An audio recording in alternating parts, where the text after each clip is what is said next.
বিসমিল্লাহির রহমানির রহিম। 6 আগস্ট 6 আগস্টের সকালবেলা আমি আসছি হাঁটতে। সিটি কর্পোরেশনের গাড়িগুলো জ্বালায়া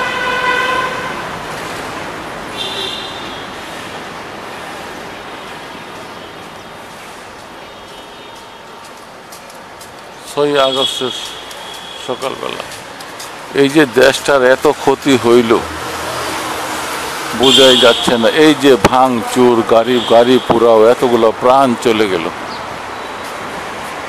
শেখ হাসিনার অর্ডারে। পুলিশরা এতগুলো প্রাণ না মারলেও পারত। এই বাচ্চাগুলা ভাঙ্গাভাঙ্গি করে নাই। এই বাচ্চাগুলা শুধুমাত্র কুঠার দাবি জানাইছে, কিন্তু দেখা গেছে যে উনি বানলেন না, একেবারেই ছাড় দিবেন না। সব রাজাকার,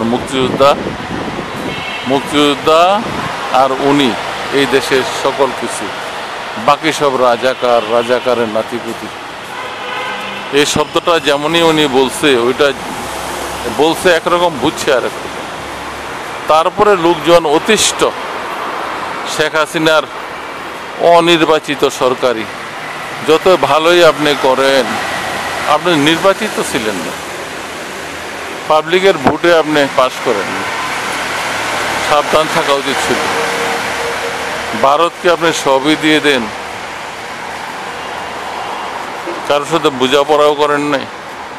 আজকে আপনার ওবায়দুল কাদের এবং যত মন্ত্রী আছে, স্বরাষ্ট্রমন্ত্রী থেকে আসাদুজ্জামান, যারা ছিল আপনাকে বাসায় রাইখা সবাই পালাইছে।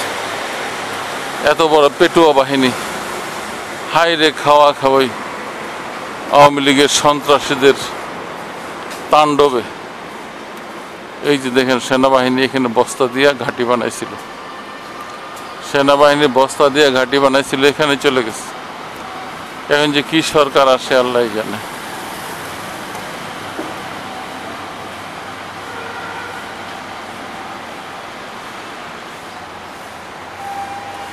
কি দেখেন, কি খারাপ কথা লিখেছে হাসিনা, এটা সেটা, এত খারাপ বাংলা রাষ্ট্র সংস্কার, কত কিছু লিখে দিয়ে গেছে। এই যে বস্তা, এখানে আর্মিরা বস্তা ফেলা এখানে বসেছে। দেশটার একটা পরিবর্তন আসুক। এখন যে কাকে ধরবে, সামনে কোনো নেতা হতে দেখতেছি না, ছিটা ফাটা নেতা। কি হবে? এই যে 6 নম্বরের দিকে বানারসি পল্লীর দিকে রাস্তাটা গেছে, আমি ওখানে এই দিকে যাব।